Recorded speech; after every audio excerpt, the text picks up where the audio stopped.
Pemirsa, 1 tahun 6 bulan penjara vonis yang dijatuhkan Majelis Hakim untuk Richard Eliezer, terdakwa kasus pembunuhan Yosua.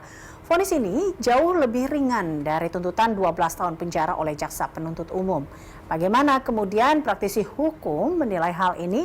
Kami akan ajak Anda berbincang dengan peneliti Institute for Criminal Justice Reform atau ICJR bersama dengan Mbak Iftitah Sari. Terima kasih Mbak Iftitah telah bergabung bersama kami. Mbak Iftitah, bila kita melihat tadi vonis 1 tahun 6 bulan yang diterima oleh Richard Eliezer yang jauh lebih ringan dari tuntutan jaksa, bagaimana Anda melihat ini Mbak Iftitah? Kami tentu sangat mengapresiasi ya atas putusan yang dikeluarkan oleh Majelis Hakim Pengadilan Negeri Jakarta Selatan untuk kasus Baradae yang mengakui kedudukan Baradae sebagai JC dan juga memberikan penghargaan atas memberikan keterangan yang signifikan dalam kasus ini dan membongkar upaya rekayasa kasus dan juga tindakan obstruction of justice yang itu juga menurut kami penting untuk selain keadilan bagi Baradae sendiri juga menjadi praktik baik pengadilan yang bisa dirujuk ke depan untuk kasus-kasus dengan JC-JC yang sulit pembuktiannya kompleks. Kalau kita lihat ini kan ada sebelumnya amicus curiae juga atau sahabat pengadilan dari 122 akademisi. Apakah ini memang berdampak pada putusan hakim juga atau sejauh mana ini berdampaknya kalau Anda melihatnya? Ya, dari yang tadi putusan dibacakan oleh Majelis Hakim disebutkan juga ya secara jelas gitu bahwa amicus curiae ini juga dipertimbangkan oleh Majelis Hakim dari ICJR, dari Sampilnet dan juga dari koalisi akademisi dan juga masyarakat sipil lainnya yang berbondong-bondong mengirimkan pendapat hukumnya begitu, dan ini menjadi bahan informasi gitu ya untuk hakim mempertimbangkan dan mengadili kasus ini, sehingga ini sangat bermanfaat untuk hakim bagaimana mengadili kasus kemudian mendapatkan berbagai pandangan dari berbagai pihak, dan untuk itu amicus curiae merupakan bentuk praktik yang juga baik untuk peradilan kita ke depan sih. Baik, ini kalau kita juga melihat Mbak Iftitah bahwa salah satu pertimbangan hakim tadi adalah keputusan Eliezer untuk membuat keterangan atau membuat terang kasus ini dengan berkata jujur sejak awal. Artinya bahwa majelis hakim menilai kejujuran yang berani diungkapkan oleh Eliezer.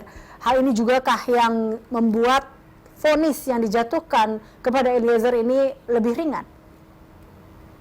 Ya, itu juga bisa menjadi salah satu alasan ya, menimbang juga tadi Majelis Hakim mempertimbangkan bahwa status Baradae sebagai JC juga diakui gitu ya dengan ditetapkan secara tegas, maka mengikuti pengakuan tersebut itu juga ada hal-hal atau hak-hak yang mengikuti ya, misalnya salah satunya memberikan keringanan hukuman yang di sini berupa penjatuhan pidana yang paling ringan di antara para pelaku yang lainnya, dan dalam kasus ini terlihat bagaimana Baradae juga dijatuhkan paling ringan 1,5 tahun jika dibandingkan dengan para pelaku yang lain gitu ya, dan menurut hakim mungkin itu sudah menjadi bentuk sebagai keadilan juga untuk memberikan penghargaan dan juga balasan atas keberanian dan juga kejujuran Baradae dalam mengungkap kasus ini, memberikan keterangan yang sangat signifikan gitu ya untuk membongkar kasus.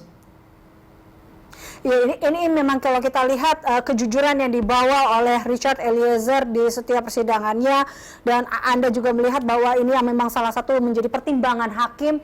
Kalau kita bandingkan dengan terdakwa lainnya, Mbak, ini kan terdakwa lainnya hanya Richard Eliezer yang dijatuhi hukuman lebih ringan dari tuntutan, sementara yang lainnya dijatuhi lebih berat atau ultra petita. Bagaimana Anda melihat ini?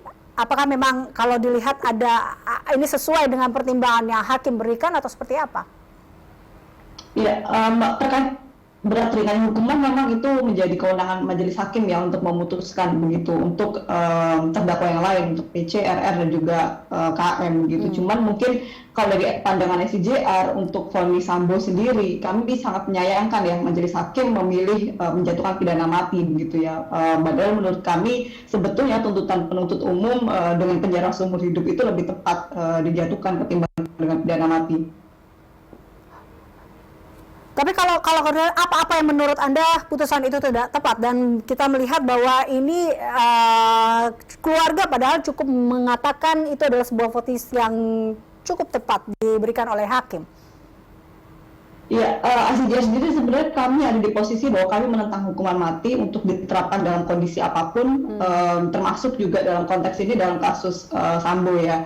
kita melihat bahwa pidana mati itu hanya digunakan sebagai hukuman populis gitu ya, tanpa sebetulnya pengadilan mengadres atau melihat secara fokus pada pemulihan korban. Ketika pengadilan lebih fokus kepada penjatuhan pidana yang terberat atau menghukum berat pelaku, hak pemulihan korban itu menjadi lupa gitu ya, menjadi bukan menjadi fokus utama lagi gitu dalam kasus ini. Jadi itu sebenarnya alasan kami kenapa akhirnya penjatuhan pidana mati itu sama sekali tidak ada berdampak terhadap pemulihan korban gitu, karena selama proses akhirnya pengadilan akan fokus pada menjatuhkan hukuman berat pelaku tapi lupa bagaimana pemulihan untuk hak korban. Misalnya bagaimana dalam kasus ini hakim juga belum secara aktif menanyakan misalnya soal bantuan ganti kerugian atau restitusi, yang itu juga menjadi haknya korban gitu ya, dalam hal ini keluarga korban Brigadir J. Nah ini yang menjadikan isu bahwa pidana mati seolah-olah menjadi bentuk keadilan yang diberikan pada korban, padahal ada dampak lain, ada hal lain yang lebih berdampak, yang lebih bermanfaat untuk diberikan kepada korban, tapi jadi lupa karena kita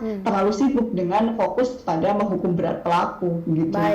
Baik, Mbak Iftitah, kalau kita lihat dari 5 putusan yang telah dijatuhkan atau 5 vonis yang telah diputuskan oleh hakim, apakah ini kita tahu di awal sempat ada keraguan, ketidakpercayaan, kemudian bagaimana nanti hakim ataupun pengadilan mengadili kelima terdakwa ini. Tapi melihat vonis kelima terdakwa ini, Anda melihat apakah ini mengembalikan rasa kepercayaan masyarakat kepada pengadilan atau seperti apa?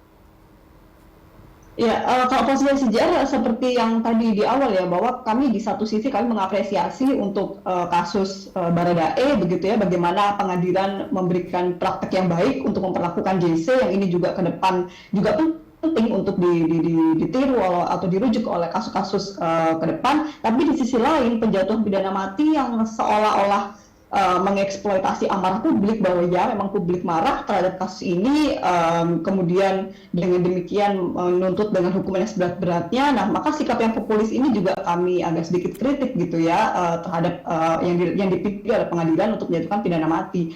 Sehingga dalam konteks tersebut ICJ melihat bahwa seharusnya itu tadi kembali bahwa proses peradilan tindak pidana itu harus murni untuk kepentingan kepada korban gitu, bukan semata-mata untuk hukum berat pelaku. Nah ini yang mungkin masih agak sulit untuk kita bisa lihat dalam praktek pengadilan pidana sehari-hari gitu. Baik, Mbak Iftitah, terima kasih tentunya telah bergabung bersama kami. Demikian pemirsa, Iftitah Sari, peneliti Institute for Criminal Justice Reform atau ICGR.